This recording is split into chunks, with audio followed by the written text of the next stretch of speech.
Hey there, Thomas Kissinger. So great to be back with you, and this will be Popular Objections to the Reconciliation of All Things, number 7, and we're reading from my book, the Noble Berean series, volume 3. And so we're going to jump in where we left off. We're into a little bit of technical teaching here. We're talking about the Hebrew word Olam and the Greek words Aion and Aionios. So let's jump in where we left off last time.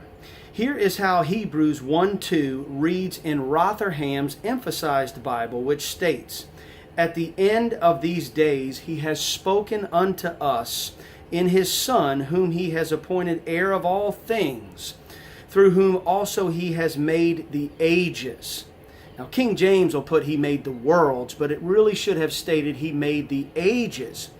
Do you see how big of a difference that makes when this word Aion is either mistranslated or properly translated? It makes all the difference in the world. This is what is meant when we say the biblical references in the original languages of the Bible to the 5 ages mentioned are hopelessly clouded in most translations. Well, it is our job as noble Bereans to uncloud what has been clouded. And that we shall do by uncovering the meaning of 3 words, Olam, Aion, and Aionios. Isn't it exciting to know that God has made the ages? Ladies and gentlemen, God has a plan of the ages. There's punishment that takes place within the ages. There's life that takes place within the ages. But when these words are properly translated, it helps us to understand the plan of God. So let's start with this Hebrew word, Olam. According to C. Gary Reed and Ernest L. Martin, the word Olam is derived from the primitive root alam, meaning to veil from sight, to conceal. An analysis of the passages where Olam appears shows clearly that the word does not express eternity or everlasting as it has been frequently translated in the King James Version. Rather, it simply expresses a duration, a time during which a person, thing, or state of a thing exists. Literally an age of time which has a definite beginning and conclusion. The duration of an age in Scripture is sometimes defined and sometimes undefined. Olam, including its usage in the singular and plural and with prepositions and negatives, is translated differently in the Old Testament of our English version. These various translations with their number of occurrences are tabulated below. So I've got a table here, and it's going to list out all the different English words that were ascribed to this one Hebrew word, Olam. Olam, once again, the Hebrew word means a hidden or concealed amount of time. Now listen to all the different English words that it was translated into. Here we go. Hold on for a minute. Forever and ever, from everlasting to everlasting, forever, everlasting, of ancient times or of old time, of old or ever of old, world without end, never, perpetual, evermore, old or ancient, of or in old time, always or alway, any more, world, continuance, eternal, lasting, long time, at any time, since the beginning of the world, ever, long. So that one Hebrew word, Olam, was translated into all those different English words. So you can see when we go back and get the original meaning of the Hebrew word Olam, that it means a hidden or concealed amount of time. There are some translations out there like, let's say, Young's literal translation or Rotherham's Emphasized Bible, that will take this word, Hebrew word Olam, and translate it consistently all the way through, and then you really get a better idea of what is being talked about. So, the following that I'm about to read is an excerpt from The Power of Life and Death in a Greek 4-letter word, Aion, Gary Amirault. While studying this Hebrew word Olam, I came across some quotations from leading scholars which began to give me much understanding. The classical Wilson's Old Testament Word Studies by William Wilson gives as the meaning of Olam duration of time which is concealed or hidden. In other words, an unknown length of time. This unknown length of time could be 3 days and nights, as in the case of Jonah, or a length of a man's life, or as long as the period of time the Aaronic priesthood was in effect, which was around 1600 years. Well, that seemed to solve all the problems. This definition took care of all the clear contradictions between the Old and New Testament and got old Jonah out of hell forever. Because when you read in the King James Version, it says in the story of Jonah, it says Jonah was in the great big fish forever. We know he wasn't there forever, but that's the way they translated this Hebrew word Olam. But really he was there for a period of time, which we know was 3 days and 3 nights. So it shows that Olam means a period of time. From Jonah's point of view, while he was in the fish, he didn't know how long he was there since he couldn't see the sun and moon. They didn't invent Timex watches until a few thousand years later. But while the problem was solved in the Old Testament, it presented some different problems in the New Testament. The Greek equivalent for the Hebrew Olam is the word Aion. We get the English word Aion from this word. It seems that many Bible translators carried the error of mistranslating Olam to the Greek word Aion. End quote, Gary Amaral. This brings us to our next stop on our journey through the ages. We will consider the Greek word Aion next, giving its meaning and showing how it too has been grossly mistranslated in many leading selling English translations. We are now beginning to see the purpose of the ages come to light. Now, so the Greek word Aion. Here's another quote again, according to C. Gary Reed and Ernest L. Martin. The noun Aion means age or eon, and is found 128 times in 105 passages of the New Testament. It doubly occurs in 23 of the 105 passages.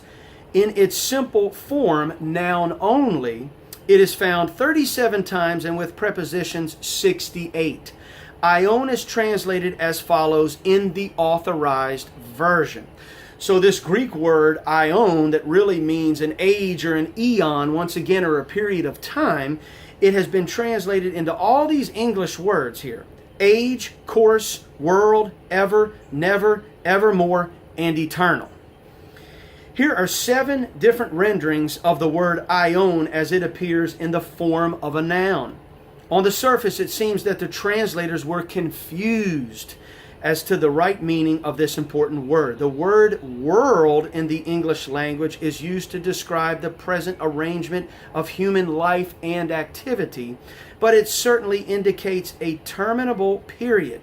It had a beginning and will have an end. Indeed, world conveys no duration of time whatever. Yet aion shows time. Though the time is always indefinite as to length, it is just like olam in Hebrew.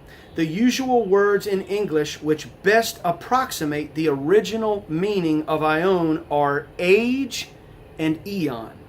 The latter word is derived from the Greek original itself, end quote. Now on to the Greek word Aionios. Once again, according to C. Gary Reed and Ernest L. Martin. In the translation of the adjective in the King James Version, there is not as much variation. Aionios is rendered into only 4 English words, and they are eternal, everlasting, ever, and world. The adjective form aionios cannot carry a force or express a duration greater than the age of which it speaks. It cannot mean eternal or everlasting. It literally means of the age or of the ages or age long. Once these meanings of the Hebrew olam and the Greek aion are understood, a flood of light will shine forth to show how God has been using various ages or strategic time periods to perfect His plan of salvation for man. End quote. And let's close by reading this quote from, once again, Gary Amaral. It's from The Power of Life and Death in a Greek 4-letter word, Aion, by Gary Amaral. There are some who, after wrestling with the facts above, will admit that the word Aion means an age. But they say its adjective, Aionios, has to mean eternal because it is used so often to describe God. Professors in seminaries say these kind of foolish things. Anyone with a little bit of sense recognizes that an adjective cannot have a greater force or meaning than its noun. Hourly cannot mean yearly, for example. The adjective gets its force from the noun. If the noun Aion means age, then the adjective Aionios has to pertain to age and not to something greater than age. It cannot therefore correctly represent eternity. Just because Aionios is used to describe God who is eternal does not mean Aionios means eternal. God is the God of Abraham, Isaac, and Jacob. Does that mean he is not the God of the rest of us? Of course not. God can be the God of ages as well as being eternal. Do you get that? Yes, God is eternal, but he's also the God of the ages. Think of the popular song that has been sung, Rock of Ages. He's the God of the ages. And that's what Aionios means, of the ages or belonging to the ages. The very nature of God commands the idea of eternity. He doesn't have to be called eternal to make him eternal. That is part of his nature. The Bible has many other ways to express endlessness or not being exposed to the corruption of death. Endlessness is expressed in scriptures by the simple phrase, no end. The thought of permanence is also expressed in Hebrews 7:16, the power of an endless or indissoluble life. And in 1 Peter 1:14, an inheritance incorruptible and undefiled and that fades not away. End quote, Gary Amirault. Once again, as we have stated above, once these meanings of the Hebrew Olam and the Greek Aion, along with Aionios, are understood, a flood of light will shine forth to show God has been using various ages or strategic time periods to perfect his plan of salvation for man. Having an understanding of these three words, Olam, Aion, and Aionios, will put to rest the idea that God's intentions are to eternally punish and torture the vast majority of the human race.